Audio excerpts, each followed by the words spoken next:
आउज़ुबिल्लाहिमिनश्शैतानिर्रजीम बिस्मिल्लाहिर्रहमानिर्रहीम।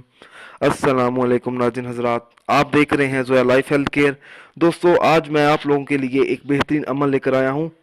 फलदार दरख्तों की हिफाजत किस तरह की जाए। दोस्तों, इस अमल की इजाज़त बिल्कुल आम है। अमल बताने से पहले मेरी आप लोगों से एक गुजारिश है। दोस्तों, इस अमल को आप लोगों ने सिर्फ़ और सिर्फ जायज़ मकसद के लिए इस्तेमाल करना है।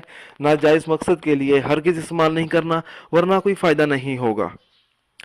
अगर कोई ऐसा शख्स है जिसके फलदार दरख्त किसी वजह से सूख रहे हों या इनको कीड़ा लग गया हो और उससे फल के नुकसान का शदीद सामना करना पड़ रहा हो, तो उस शख्स को चाहिए कि वो ये अमल करे। ये अमल इस तरह से शुरू करना होगा।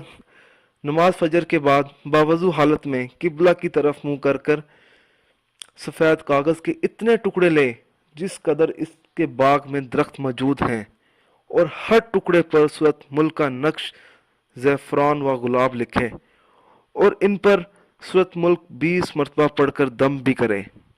फिर इन टुकड़ों को अलहदा-अलहदा गत्ते पर लगा दे और हर गत्ते को एक एक करके हर दरख्त के ऊंचाई शाख पर लटका दे। इंशाअल्लाह ताला इस अमल की बदौलत इसके बाग के तमाम दरख्त कुदरती कीड़ों मकोड़ों और सूखेपन से महफूज रहेंगे, और इंशाअल्लाह ताला इस अमल की बदौलत उसके बाग के फल बेशुमार बेतहाशा लगेंगे। दोस्तों, अगर आपको हमारी ये वीडियो पसंद आई है तो इसको लाइक कीजिए और शेयर कीजिए।